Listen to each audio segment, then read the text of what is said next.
Hey guys, welcome back to my channel. Today I'm finally going to be answering the questions you guys asked me about 2 months ago, and I'm so bad I didn't get the chance to get to them, but I am here today and I'm going to be answering as many questions as I can without making this a 3-hour video. So I asked you guys to ask me questions on my Instagram page, which is the same name as my YouTube channel at ChellisCurls. And I got a couple good questions, and I just want to answer some of the common ones. Yeah, so let's just jump right into the video. So the first question that I see here is, when did you embrace your curly hair? And for me, embracing my curly hair, it took me a lifetime, first of all. 2 years ago, to be exact, is when I decided to embrace my curly hair, and that was because I saw Sunkissed Alba's videos on YouTube, and I was literally so obsessed with her curls. I was like, oh my god, her hair is amazing, like seriously.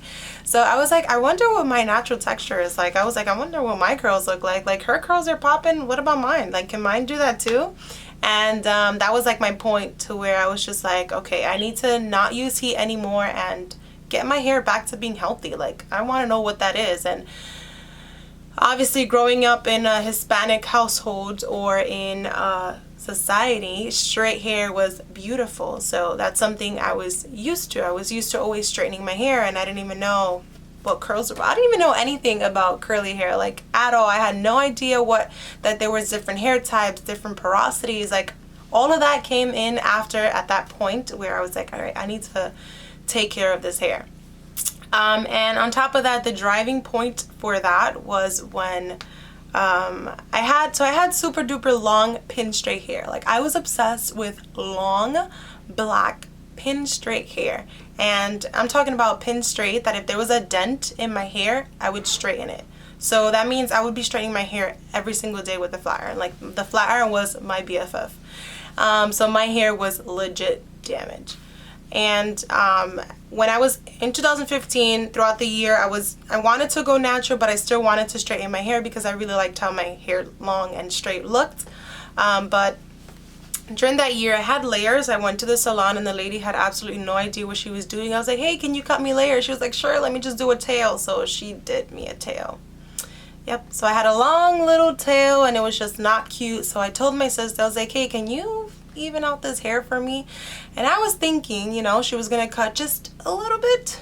No, that little bit turned into a huge big chop, basically, because my hair was mid-back and it went all the way up here, and I was wearing it curly, so it shrunk up a bit. I was literally so sad. I wanted to cry because I always loved long hair and I did not want short hair.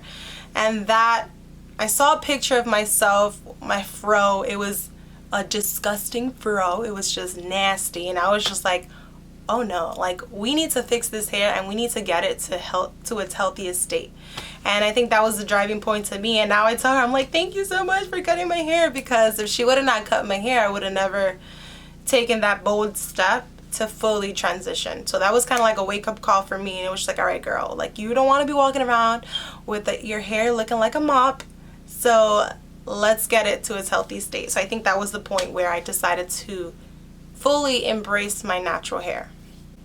The next question is, how would you suggest going natural if someone doesn't want to big chop?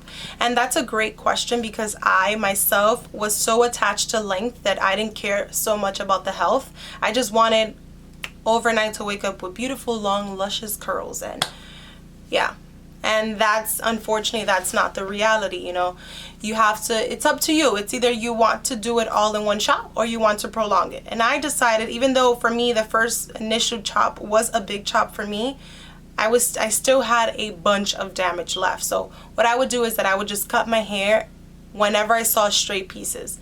And the good thing about curly hair is that it's curly. So even if you cut your hair and it's not even, depending on how you do it, you may or may not be able to tell. So for me, my hair must have been 1,000 different levels, but nobody know. Everybody be like, oh my god, your hair is so pretty. I'm like, girl, you don't know, it's not even. But I was not about to spend $200 or $300 on a haircut. I was just not about that life. I was like, no way. And when you go, all they do is cut off this tiny piece. Like, I'm like, no, I could do that myself. So for that first year while transitioning, I was just cutting my own hair. And then once I felt like I had no more straight pieces and no more damage, that's when I was like, all right, let me make this investment and let me get my hair professionally shaped. So if you don't want a big chop, you can do it. You have to get monthly trims or like every 2 months or every 3 months, but you got to start cutting it off slowly, because once your hair is damaged, I really don't think it's going to revert to being curly. And that's just based on my experience and my opinion. Next question. This question is, do you have to wet your hair every day to get curl definition like that? And the answer for that is no. So wetting your hair every day, I usually do sometimes in the summer, because you're just active, you're sweaty, and like your hair gets poofier. And if I have somewhere to go, I like defined curls. I like defined curls all the time. I'm just not a big frizzy fro fan. I don't know why. I don't know. I just prefer my curls to be nice and defined. So I don't wet my hair every day. So I probably wet my hair every 3 days, or depends on what I'm doing. So to preserve my hair, I like to do a pineapple. So sometimes I do 1 pineapple, sometimes I do 2 pineapples. If you follow me on Instagram, you saw that tutorial. I did 2 pineapples because I think it preserves my hair the best. The back of the hair doesn't stretch out as much as it would if I just did 1 pineapple.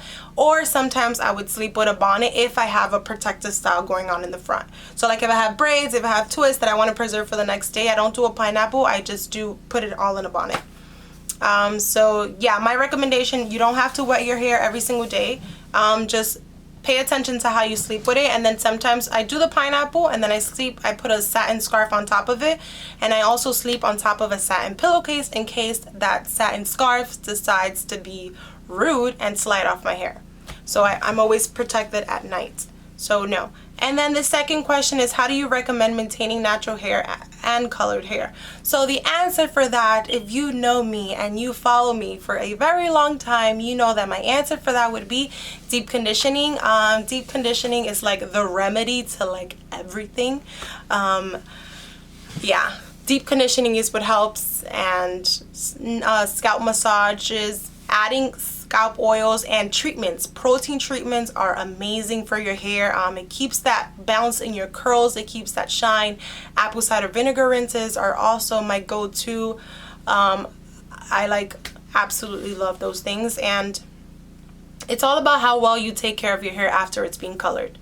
I was super scared for a very long time because I was like, oh my God, I don't want damaged hair. I don't want my hair to be ugly. Like I work so hard to keep it healthy. I don't want to color it. But honestly, it's who does it and how well you take care of your hair after. And that's why I personally deep condition twice a week, because I feel like if I don't deep condition, my hair is like not gonna look the same. It's probably all in my mind, but in my opinion, I feel like I get the best results when I have freshly deep conditioned hair.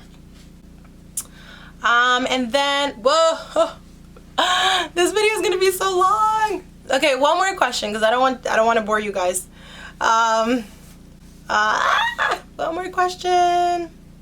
A lot of you guys were saying makeup. Like, you think my makeup is that good? What? Let's see. Oh, what brush do you use? I see a lot of you guys ask that question.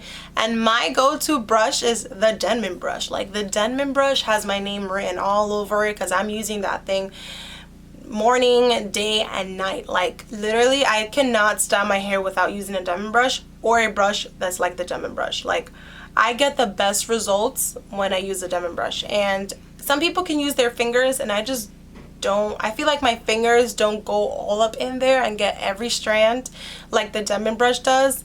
And yeah, it gives me perfect definition. Even when detangling in the shower, like, my hair just glides through it. It's just ridiculously amazing.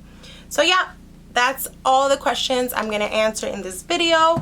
If you guys like it, give it a thumbs up and let me know in the comments if you want me to do a part 2 or part 3. Maybe we can do this like a series thing, I don't know.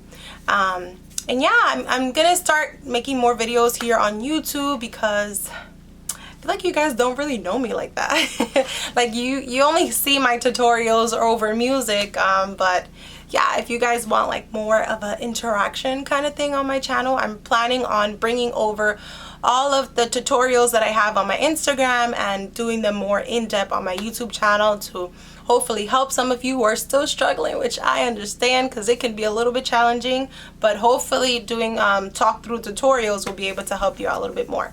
So that's all for today. As always, thank you so much for taking the time to watch my video, and make sure you give it a thumbs up if you like it and you subscribe to my channel for more videos.